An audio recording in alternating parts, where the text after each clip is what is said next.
At Grandma's birthday banquet, she asked me to choose a partner for an arranged marriage. I glanced at Ethan, who was dressed impeccably, exuding a cold and distant aura, as if nothing could touch him. Then my gaze shifted to Noah, who was bickering with a little boy over a lollipop. I pointed at him. Him. When I stepped into the banquet hall, the first person I saw was Ethan.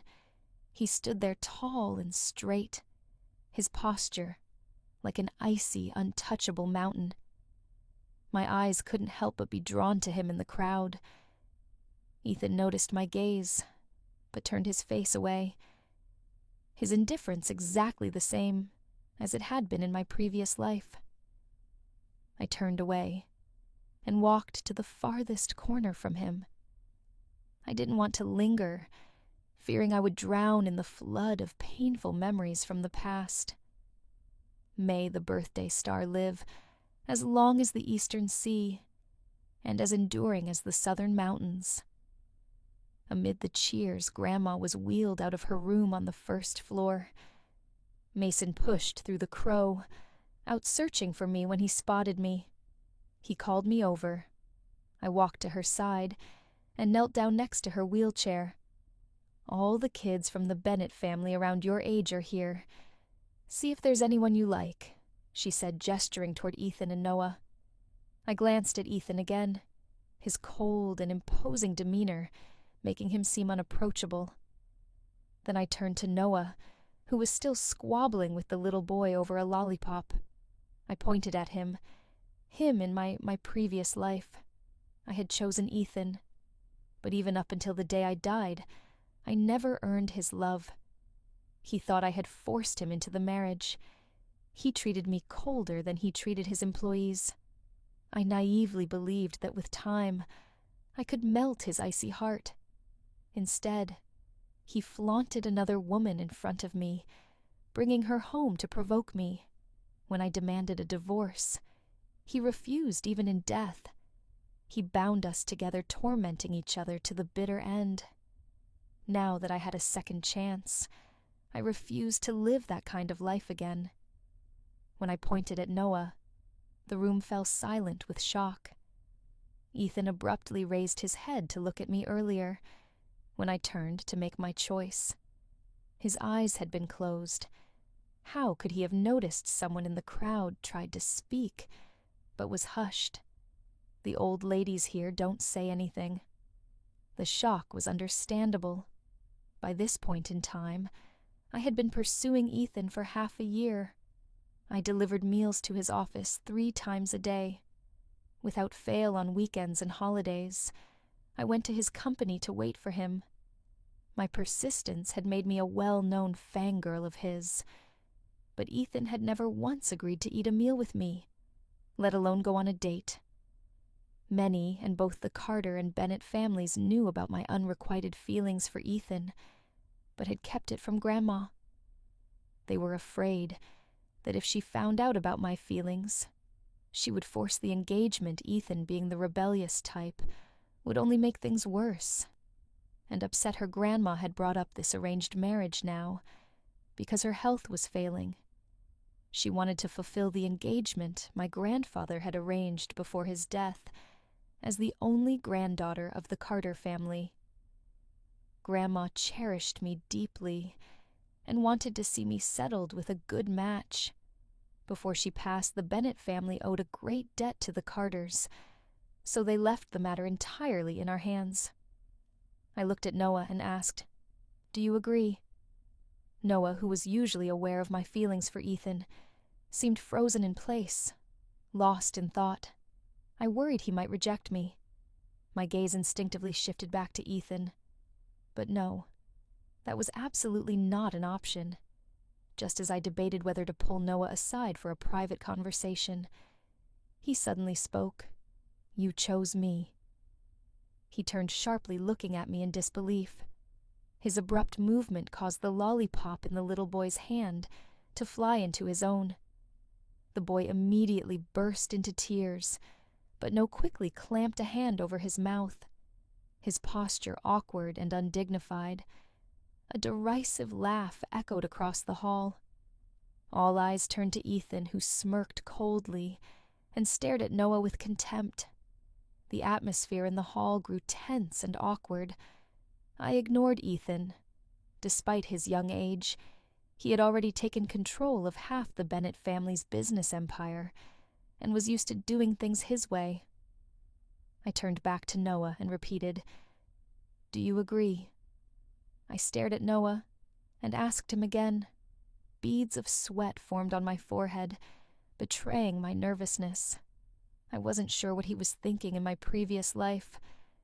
I hadn't paid much attention to him, and now I felt a growing sense of urgency. Noah looked at me for a moment before nodding. I finally let out a breath of relief. What a good person I'd have to thank him properly. Later, he must have been worried about me losing face and didn't want to reject me in front of everyone. After all, we'd had no connection before this moment, and until today. I've been obsessively chasing after another man. Any other man in his position probably wouldn't have agreed, but now that I've been reborn, I know that Grandma's passing is only a few days away. If Noah hadn't agreed, I wouldn't have been able to find someone else to put Grandma at ease and allow her to leave this world with peace of mind. In my previous life, I had chosen Ethan. To my surprise, he didn't reject me outright at the time. Instead, he had a private conversation with me afterward, explaining that he had agreed only out of consideration for Grandma's health, and telling me not to overthink it. When Grandma passed away, she held my hand together with Ethan, urging us to take care of each other. After her funeral, Ethan's parents began pressing for our wedding. I thought we hadn't spent enough time together, and worried he would feel forced into it, so I kept delaying. But Ethan agreed, before I could say anything, telling me not to play coy. He said he wouldn't disobey Grandma's dying wish. Not long after we got married, there was no ceremony, just the formalities. Our relationship before and after marriage didn't change much. Aside from moving in together, there was little difference for 5 years. Ethan remained cold and indifferent to me, other than a few social events I had to attend with him. He rarely spoke to me one night. I worked late, and a colleague offered me a ride home. Since it was on his way, Eth happened to see us when he got home. Perhaps it triggered his possessiveness, but he rushed over and punched my colleague that night. We had a huge argument, the first real fight since I had met him. After that, he stopped coming home regularly, angry and hurt. I didn't try to patch things up. We were locked in a cold war until the day he brought another woman home, holding her close as if to flaunt her in front of me. That was the final straw. I wanted a divorce, but he refused. We remained trapped in a cycle of mutual torment until the day I died. All right. Grandma's cheerful laughter pulled me out of my thoughts. It was the first time I'd seen her so happy since she had fallen ill and become bedded in 6 months ago. She held my hand, giving me a few words of advice before chatting with some of her old friends when fatigue overtook her. She had the attendants wheel her back to her room, left to myself. I scanned the room until I spotted Noah. I walked over and pulled him aside. "Thank you for helping me. Don't feel pressured once Grandma has passed peacefully. We can," I began, but Noah suddenly raised his hand to stop me. "Don't move. Stay here and wait for me." Then he ran off toward the Bennett estate next door. Less than 5 minutes later, he was back, carrying a box, opening it.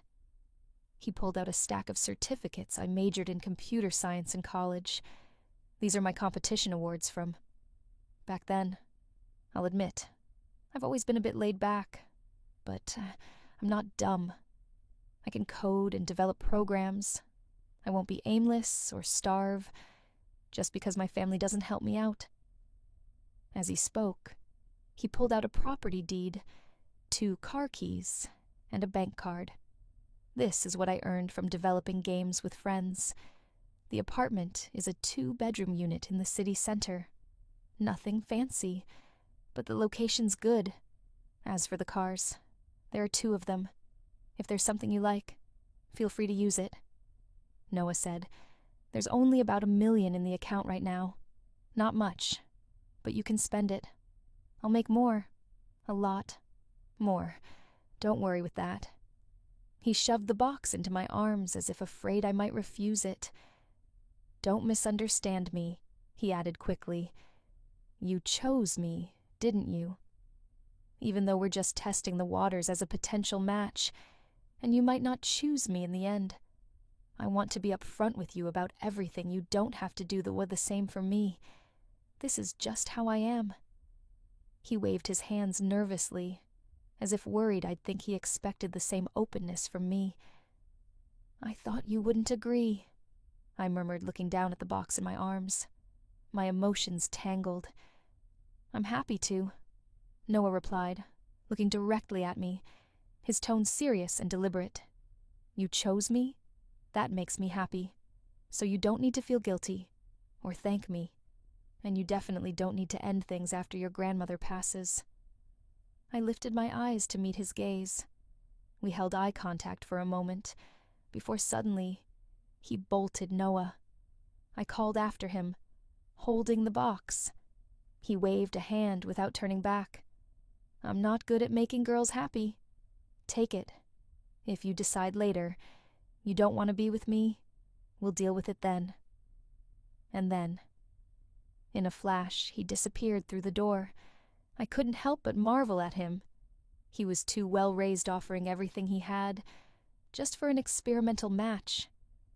Didn't he worry about being cheated out of his entire savings? The weight of the box in my arms felt overwhelming as I stared down at it, trying to decide what to do. A shadow loomed over me. I looked up and found myself face to face with Ethan. His mocking gaze pinned me in place, playing hard to get.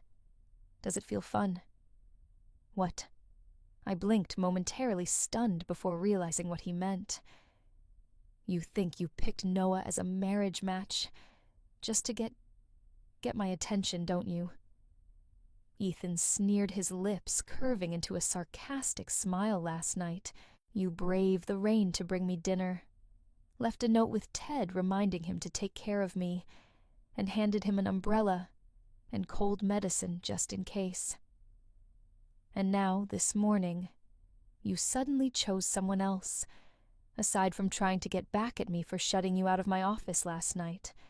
What other reason could you have? You realize that constant effort doesn't get my attention, so now you're try reverse psychology." His sharp words hit me like a cold slap, and for a moment, the memories from my past life surged back.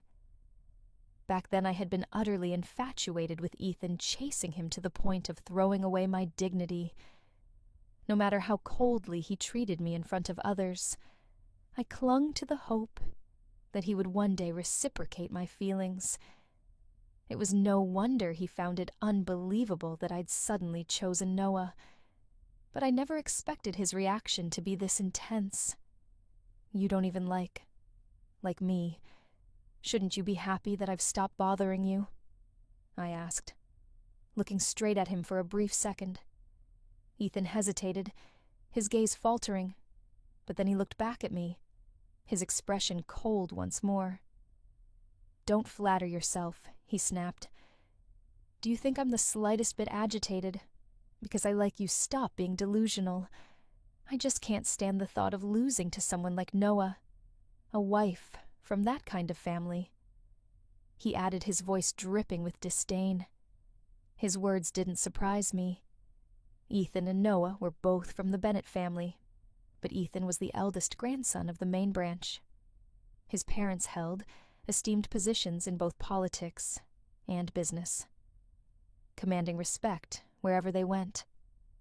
In contrast, Noah's father, stayed out of family affairs, choosing to be a professor at a prestigious university, while his mother was an actress, a profession looked down upon in elite circles.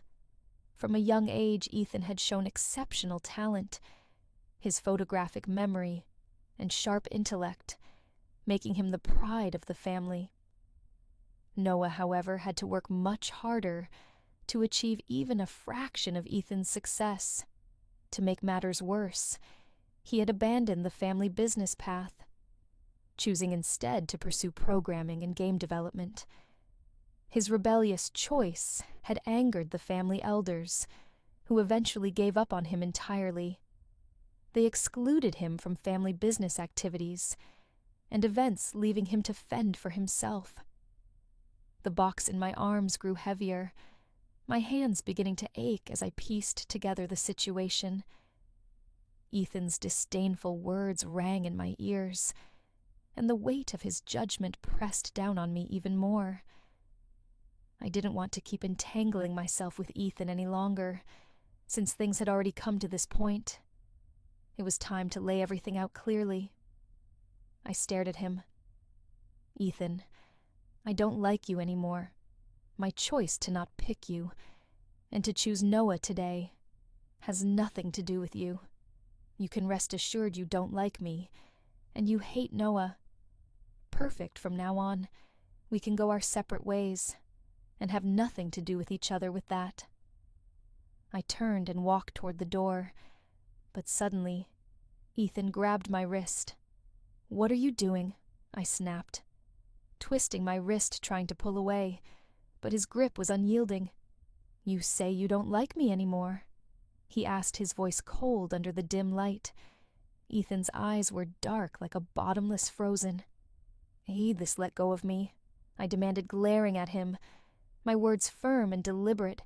Instead of loosening his grip, he held on tighter. "I don't believe you," he said icily. I was momentarily stunned, the memory rushing back once I had a necklace I didn't want anymore, so I carelessly tossed it into a pond.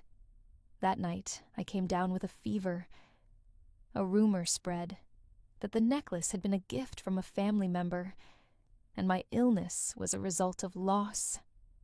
Something so sentimental in the dead of winter. Ethan had jumped into the freezing water to retrieve it for me. He ended up with a high fever for 3 days, teetering on the edge of life and death. You were someone willing to risk your life for me. Ethan continued, his voice low and intense. How could you just suddenly stop liking me without warning? So he had known about the necklace all along. I had made sure to keep it a secret, worried he would feel burdened if he knew. Yet, he had known everything. A bitter laugh rose in my heart. How ridiculous I had been in my past life, giving my whole heart to someone who knew, but never cared to him. Our marriage had always been forced, something I coerced him into. He resented me for it, and his coldness, his silent neglect lasted a lifetime. The love I gave with all my heart must have seemed utterly insignificant to him. "Let go," I repeated, but Ethan's grip only tightened. The pain became unbearable, and I couldn't hold back a cry. Finally, his grip loosened slightly, and I took the chance to wrench free. And rush inside, I slammed the door shut. Separating him from me once inside, I quickly headed up the stairs to the 3rd floor and into my bedroom, ensuring no one saw the expression on my face the moment I shut the door behind me. My strength gave out, and I slid down to the floor in my past life, the end of it all. I couldn't help but harbor resentment. Ethan had always had a choice not to marry me, not to accept me as his arranged partner, not even after Grandma's passing. Yet he did marry me, and then blamed me for everything, dragging us both into a lifetime of misery. His initial decision was made for Grandma's sake, and later out of obligation to her final wish. But no matter the reason it had all started, because I had chosen him at the banquet, I couldn't deny it. The suffering I endured in my past life was the result of my own choices. A thud snapped me out of my thoughts. The box Noah had given me, tipped over, spilling the bank card property deed and car keys onto the floor. It was a stark reminder that those were events from another life. I patted my face lightly, trying to pull myself together. This life would be different. I wouldn't make the same mistakes the next morning. I was jolted awake by one of Grandma's attendants, urging me to wash up and come downstairs. I thought Grandma needed me for something urgent. But when I reached the living room, I saw Noah waiting there. He had swapped the casual t-shirt he wore to last night's banquet for a sleek black suit. It made him look far more formal. "Good morning." "Where's Grandma?" he asked. I greeted Noah with a nod and glanced around, but I didn't see Grandma anywhere. She asked Mrs. Jang to take her to the back garden for some fresh air. Noah explained, his face slightly flushed. "She also said she wants us to move in together," he added, lowering his head as his ears turned red, as if they might start bleeding from embarrassment. When Noah mentioned this, it reminded me of my previous life, after I chose Ethan as my marriage partner. Grandma gave us a house the very next day, insisting that we move in together to build our relationship. "Do you not want to?" I asked, seeing how flustered Noah looked. "No." Noah immediately lifted his head, blurting out, "I'm willing." His gaze met mine for a brief moment before his face turned crimson. He quickly looked away, avoiding eye contact. His shy and innocent reaction to relationships made me feel a pang of guilt. After experiencing the pain of a failed marriage in my previous life, I had no expectations for love in this one. To me, this arrangement was merely to give Grandma peace of mind, but for Noah, he was dragged into this arrangement because of my choice. If he had no feelings for me, or didn't hold any hopes for this relationship ship, it would have been easier for me. While Noah and I were chatting, my luggage had already been packed by the house staff. At some point, Mrs. Jang had returned from the garden and handed me a set of keys. "The old lady has already transferred ownership of the house to your name," she said. "It's the closest and best one near your workplace. In my previous life, I had been thrilled at the opportunity to live with Ethan and accepted Grandma's arrangement without hesitation, but now knowing Grandma only had a few days left, I just wanted to stay by her side." Mrs. Jang seemed to notice my hesitation. She placed a hand on my arm and said, "The old lady just asked for water again. She's not in great shape and doesn't want you to see her like this.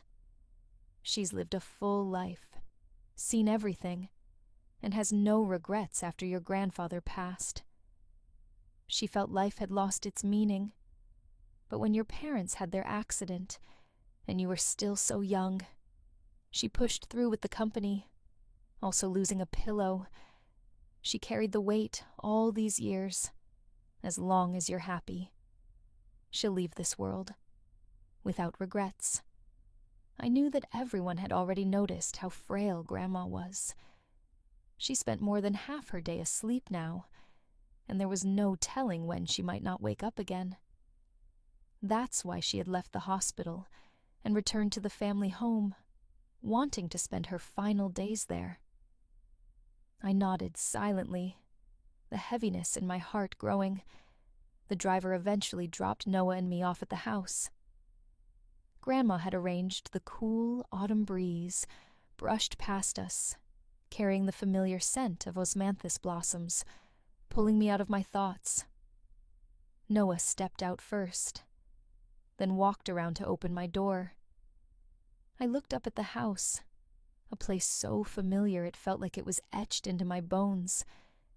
But as I prepared to step out my foot, felt as if it were weighed down by 1,000 pounds in my previous life. Ethan and I only stayed in this house for a few days before Grandma passed away after we married. I moved into Ethan's home, and this house remained empty later, during our Cold War, after Ethan brought another woman into our home. I moved back here alone. Ethan followed me, claiming he wanted to keep an eye on me, afraid I'd bring another man here and embarrass him. He even used it to block my attempts to divorce him, saying, "You forced me into this marriage, so you'll suffer through it with me for life." I couldn't stop Ethan from moving in, but this house was a gift from Grandma, a place that symbolized her hopes for my happiness. I didn't want a third person to invade it. I made my boundary clear. Ethan surprisingly didn't push further and accepted it. After that, we returned to the way things were, early in our marriage, cold and distant. He focused on his work every day, and I stayed in this house, trying to carve out a semblance of peace. I focused on my own life. I no longer tried to warm Ethan's cold demeanor with my enthusiasm. I stopped delivering meals to him, worrying about him being too hot or too cold, and I even began avoiding the times he was home, unless it was absolutely necessary. I made sure we didn't see each other. That was how we lived for 2 years, distant, cold, and indifferent, until I was sent to a remote mountain region on a business trip. A sudden earthquake ended my short and painful life. This house carried so many painful memories that I didn't want to step into it at all. "What's wrong?" Noah finally asked. Noticing I hadn't gotten out of the car, his eyes widened when he saw my pale face. "Are you feeling unwell?" He looked at me nervously, his hand reaching out slightly, as if he wanted to check on me but didn't dare. Beads of sweat formed on his forehead. "I'm fine," I said, steadying his slightly trembling hand and meeting his gaze. "I remember. You have another house nearby, don't you? Could I stay there instead?" The moment those words left my mouth, I regretted them. But if I stayed at another house owned by the Sioux family, Grandma would find out quickly. "Don't worry. It'll just be for a few days." I quickly added, "I'm allergic to osmanthus flowers, and the smell is too much for me here. Once I find a place I like, I'll move out." Noah froze at my words, then snapped back to reality when he heard about my allergic to osmanthus. "That's my fault. I didn't even know, and I let you sit here and smell it for so long. Are you okay?"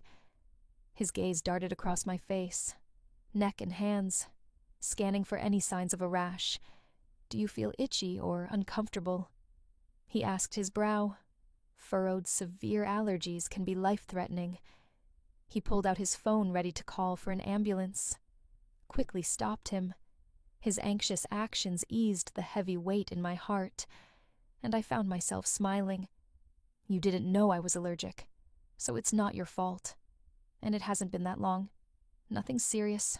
I'm not feeling unwell right now. But if I stay longer, who knows?" I said lightly, lying effortlessly. As soon as I finished speaking, Noah hurriedly shut the car door and quickly got in on the other side. He gave the driver an address, and soon we arrived at his building. The driver helped carry our luggage upstairs before leaving. I stood by the door, waiting for Noah to unlock it, but he didn't move. I turned to him, puzzled, looking embarrassed.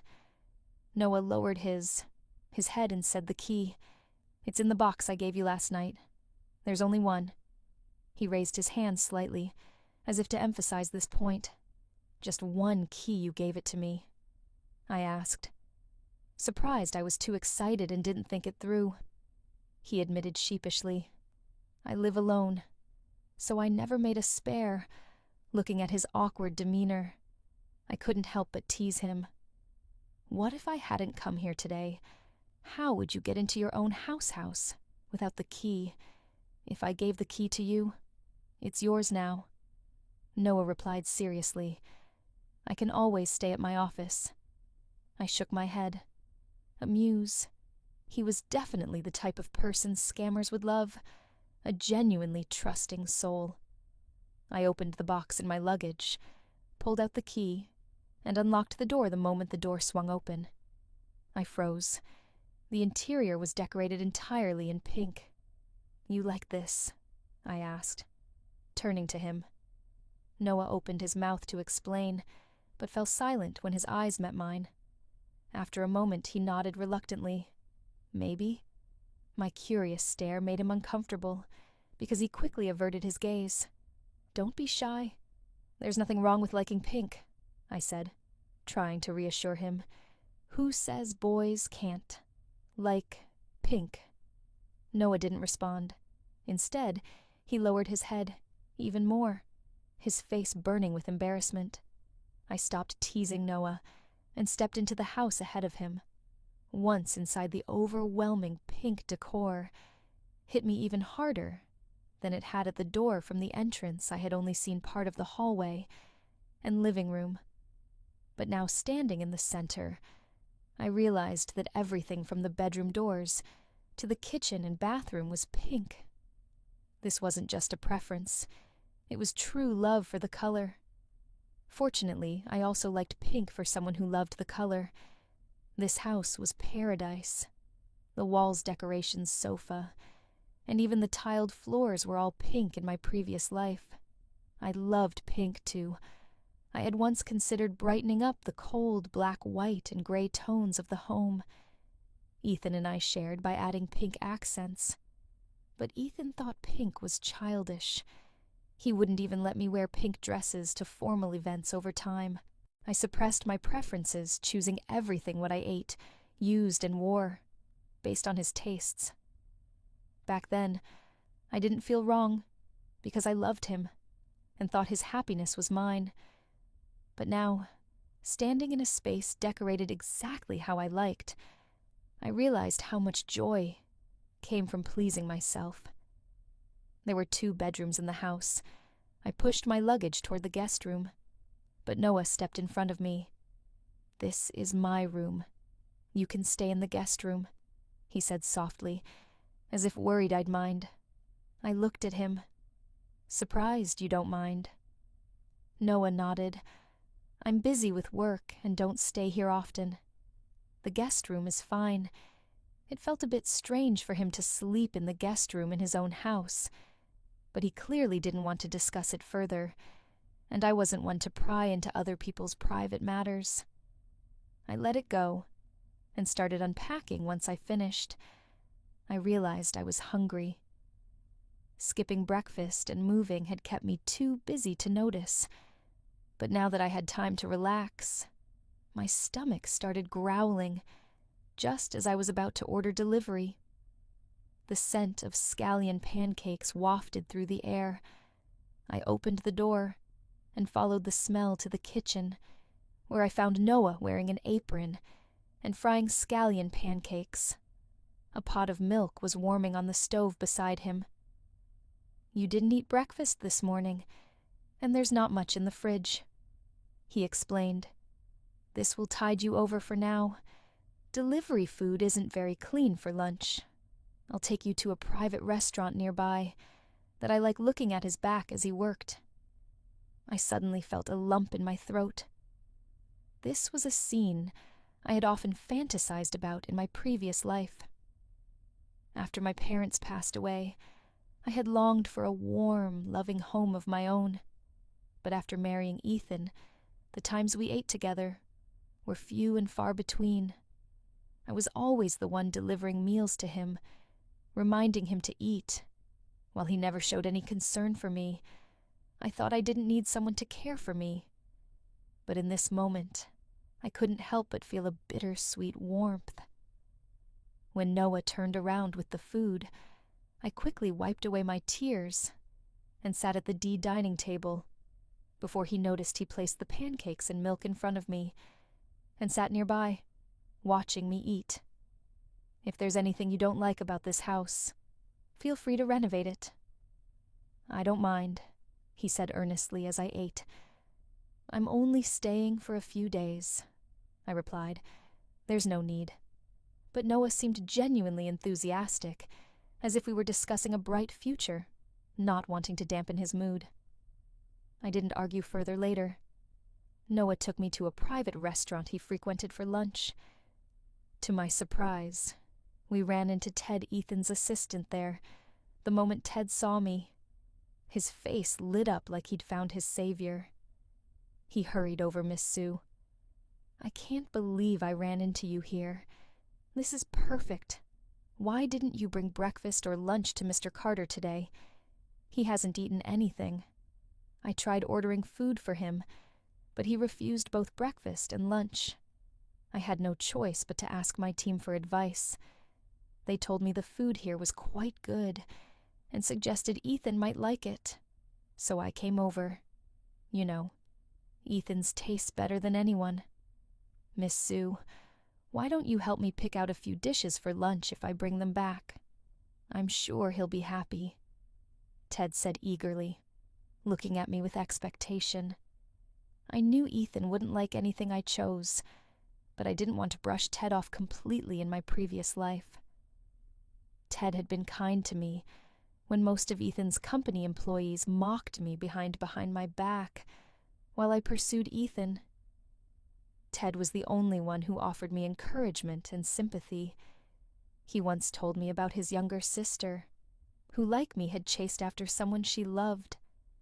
At the time, he didn't understand her and had tried to stop her. But after she passed away from illness, his greatest regret was holding her back from then on. His outlook on life changed. "If you want something in this short life, go after it," he said. "Life is only about 30.00 days long. Why not live true to your heart?" But having spent a lifetime with someone who didn't love me, my perspective had shifted. Some things simply weren't meant to be forcing them. Only brought harm to everyone involved. Miss Sue, you're not like that. Ethan ate every meal you sent him, even though he never let you in. He never threw anything away. If you just keep trying, you might succeed. Ted encouraged me, unaware of the changes in my life. He didn't know I had already chosen someone else as my arranged partner, and thought I had simply grown disheartened that won't be necessary. I replied, pulling Noah with me toward a private room nearby. Ted stood frozen, staring at the direction I'd gone, as if struggling to process what he'd just seen. Midway through lunch, my phone buzzed with a notification. I opened it to see a message from Ethan. "You went out to lunch with Noah. It has nothing to do with you," I replied. Ethan's next message followed quickly. "You deliberately took him out for lunch and made sure Ted saw it. Isn't this just a way to get my attention?" I didn't even wait for him to finish typing. I blocked and deleted him without hesitation. "Who was that?" Noah asked, placing a plate of peeled shrimp in front of me. "No one," I replied, turning my phone face down on the table. Picking up my chopsticks, I signaled the end of the conversation. Noah didn't ask further. However, throughout the rest of the meal, he seemed unusually quiet and distracted. "What's wrong?" I asked, thinking he might not feel well. He shook his head, then suddenly brightened after lunch. He suggested we go to an amusement park together. I declined, explaining that I wanted to check in on Grandma. "I'll go with you," Noah said, his eyes hopeful in the end. I agreed. I thought Grandma would be happier to see the two of us spending time together than if I went alone. When we arrived at the Sue family home, Grandma was resting, so we didn't disturb her. Instead, we returned to Noah's house. The next day was Monday. I went to work at my job, and Noah headed to his company. Unlike Noah, I had no interest in the complexities of the business world and hadn't joined the family company. After finishing graduate school, I took a job at a research institute. It was a steady 9 to 5 position, with standard holidays. The workload wasn't heavy, my boss was kind, and my colleagues were easy to get along with when it came to work. Both in my past life, and now, I found satisfaction in its simplicity. I was content with my life, and never felt wronged in any way. The days passed as uneventfully as they had in my previous life, except that the home I returned to was now Noah, and the person I interacted with daily had changed from Ethan to Noah. This was a positive change. There was no longer an oppressive atmosphere, or the constant to tiptoe around someone's feelings. During this time, I visited Grandma a few times. Noah seemed to sense the importance of these visits, and always accompanied me. Thursday came quickly. It was the day Grandma would pass away that afternoon. I received a tearful call from Mrs. Zhang, telling me that Grandma didn't have much time left, and wanted to see Noah and me. One last time, I immediately called Noah to let him know. He told me not to worry, and came to pick me up together. We rushed to the family home, and to Grandma's bedside, just like in my previous life. Grandma took my hand and placed it in Noah, telling us to take care of each other under her hopeful gaze. I nodded firmly and tightened my grip on Noah's hand. Noah squeezed back his, hold steady and comforting. But this time, I knew I couldn't fulfill Grandma's wish I would disappoint her. I silently promised myself that when I saw her in the afterlife, I would beg for her forgiveness. In my previous life, Ethan and I had spent our entire lives trapped in a painful relationship. Because of this final wish, I didn't want Noah to go through the same. He deserved someone who could love him wholeheartedly and spend a lifetime of happiness with him, not someone bound to him by obligation and moral expectations, with Grandma's deteriorating health. Her funeral arrangements had already been prepared. The ceremony was simple and concluded quickly. Ethan didn't attend, as his parents explained that he was on a business trip abroad, and they didn't want to distract him or risk any issues during his travels. They decided to tell him about Grandma's passing after he returned in my previous life. On this exact day, Ethan had also been scheduled to leave for a business trip abroad, but I had insisted he stay, dragging him into my grief and anxiety without my interference. This time, our lives had stayed as parallel lines, barely intersecting. In truth, Noah and I were no different. We were also parallel lines, each walking our own path after the funeral. I intended to move out of Noah's house. Over the past few days, I had been searching for a new place, and had already found one. However, on the way back, I suddenly felt dizzy and fainted. I woke briefly to the sound of Noah's panicked voice, and I could feel the car making a sharp turn as he told the driver to head to the hospital. I didn't want to go. The hospital reminded me too much of losing my parents. The smell of disinfectant and sterile water filled me with dread. Noah had no choice but to take me back to his house instead. After that, I lost consciousness again. When I finally regained some awareness, it was faint. I vaguely saw Noah sitting by my side, using a towel to cool my forehead. "Don't worry. It's okay now," he said softly. "The doctor already came by. He said, 'You're just overwhelmed with grief and haven't been resting well, so your body gave out temporarily. You'll be fine with some rest.'" I drifted off again, the exhaustion pulling me under the next time I woke up. I was parched. I tried to open my eyes, but couldn't. My body felt as heavy as lead, making it impossible to move water. I managed to croak out almost immediately. A cup of warm water was brought to my lips. After that, I woke up intermittently each time Noah was there. He was either cooling my forehead, sitting nearby working on his laptop, or simply watching over me. His attentiveness was remarkable. Any slight movement I made, and he was instantly aware. First, I thought he was just pretending to work on his laptop, but as the programs on his screen grew more complex and detailed, I realized he was genuinely working his dedication, and focus made me smile.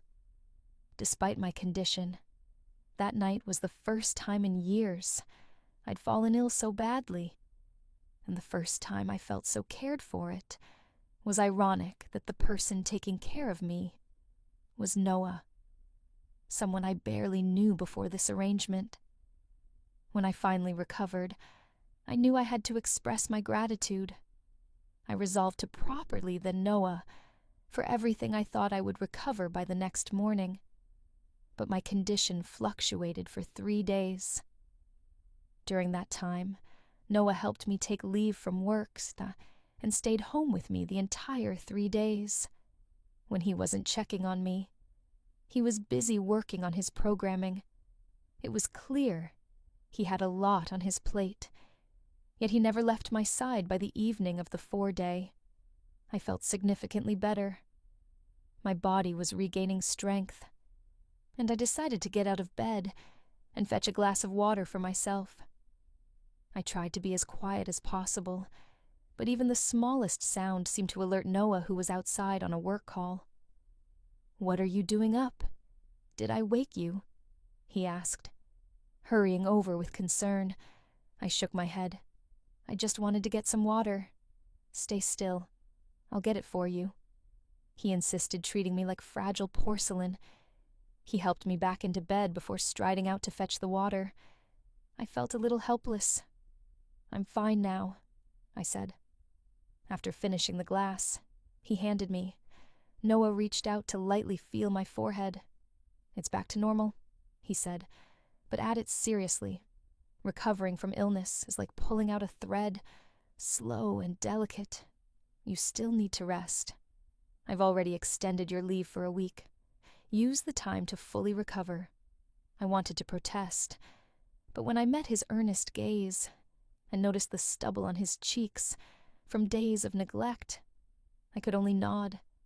After sleeping for several days straight, I didn't feel like resting anymore.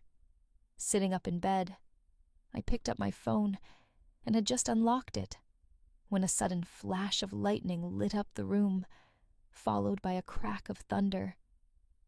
In an instant, a shadow fell over me, and I felt warm hands covering my ears.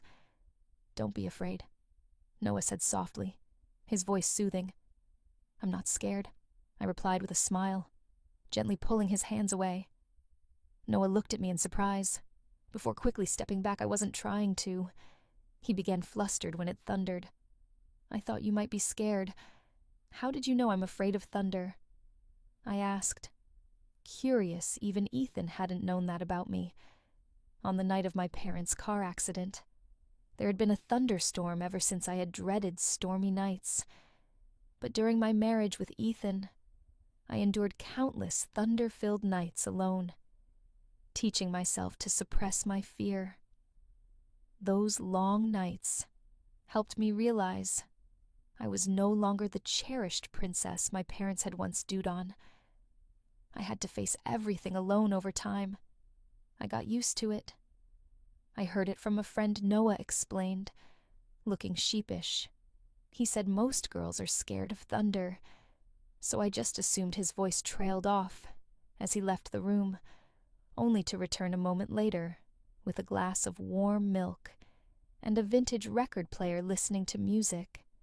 Helps calm the nerves.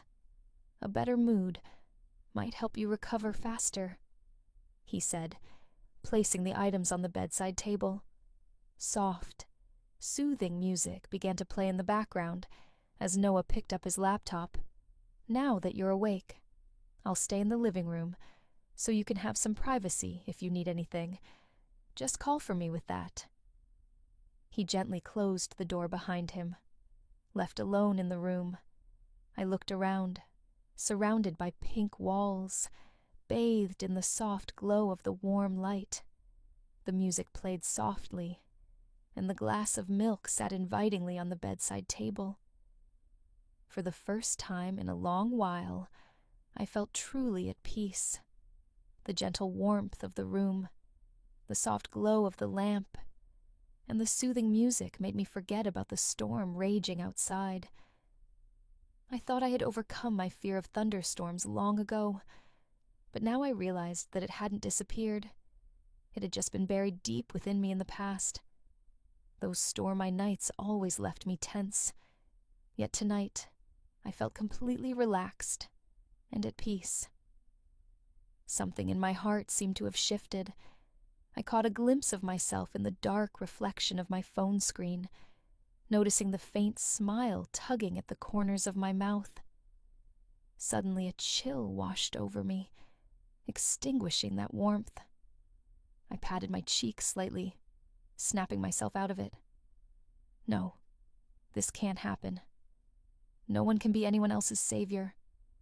I can't afford to have emotional expectations of anyone. The reason I had chased after Ethan so desperately was because of something that happened 6 months before at a banquet. He had stood up for me when I was humiliated. Before I was 5 years old, my life had been carefree. But after my parents' accident, I became quiet and withdrawn. Grandma cared deeply for me, but she was getting older and had many other grandchildren to look after. She couldn't focus all her attention on me. Besides, the bullying among children was something adults could never fully understand. Gradually, I lost all my friends and stopped wanting to go outside the banquet. In question had been for the 90th birthday of one of Grandma's oldest friends, a woman who had been very kind to me as a child. I decided to attend, but during the event, someone intentionally spilled wine on me and mocked me, calling me I am mute. The crowd around us merely watched, entertained by the spectacle that time. I didn't know how to stand up for myself.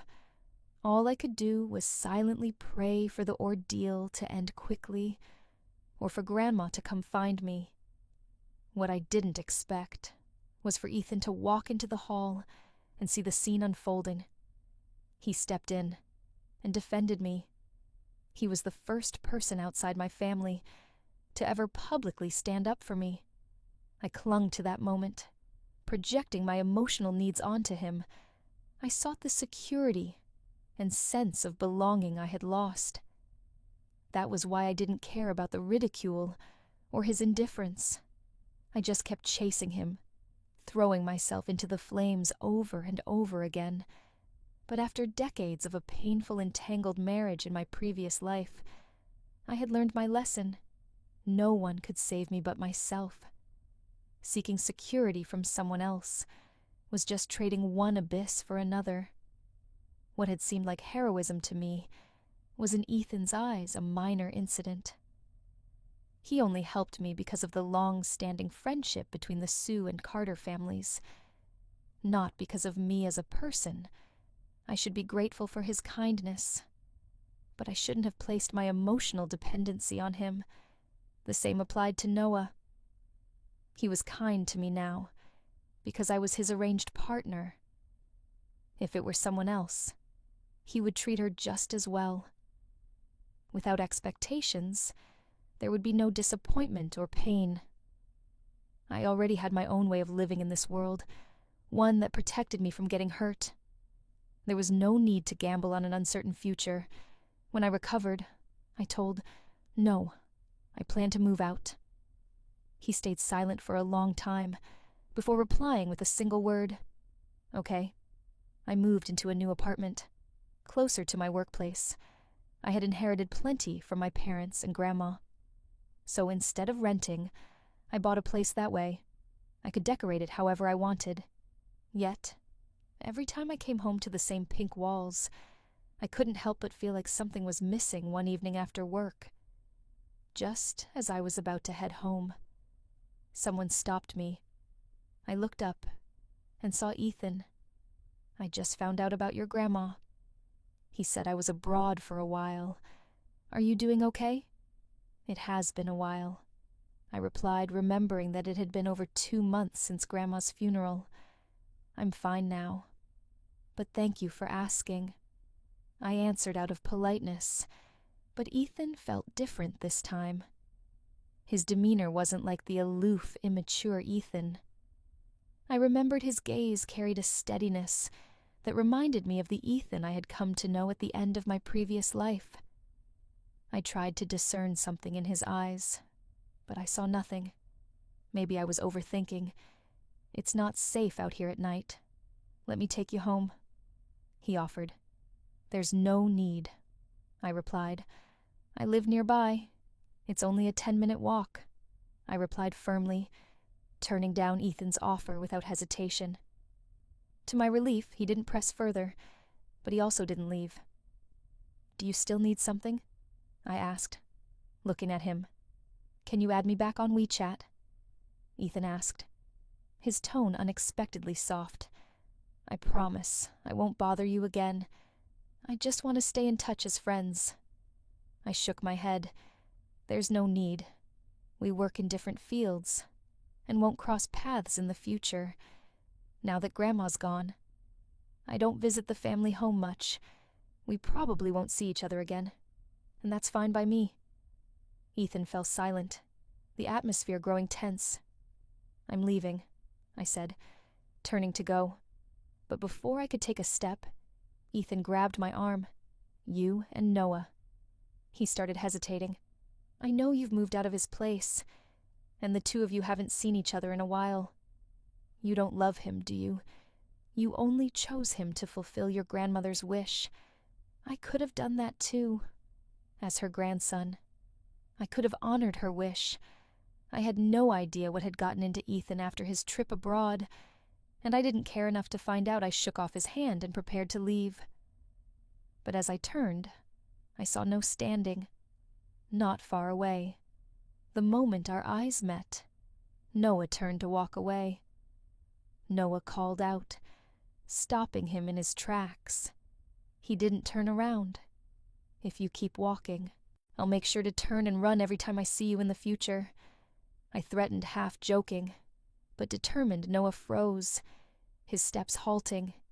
Ethan, still standing beside me, spoke again, his voice laced with familiarity that sent a chill down my spine. Momu. The nickname made my skin crawl. Don't call me that, I said coldly.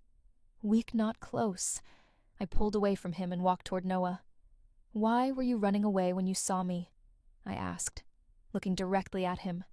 I didn't want you to see me unhappy, he murmured, his head hanging low.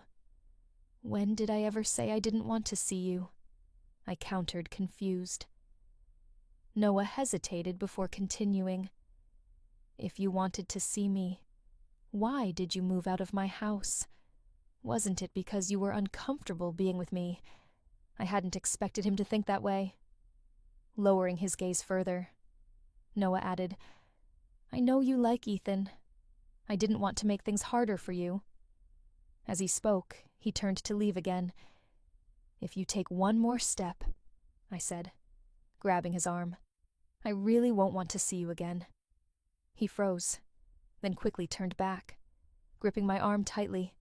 His nervous expression made it hard to suppress the smile, threatening to surface on my lips. My water is out at home tonight, I said, clearing my throat. Can I stay at your place for the night? Noah stared at me, stunned. Is it inconvenient? I asked, feigning indifference. No, it's not inconvenient at all, he replied hastily, pulling me along toward his house. His steps quick and hurried, realizing I couldn't keep up. He slowed down and glanced at me. I don't like Ethan anymore, I said softly but firmly, and I never again. After a long pause, I heard a quiet, okay, from beside me.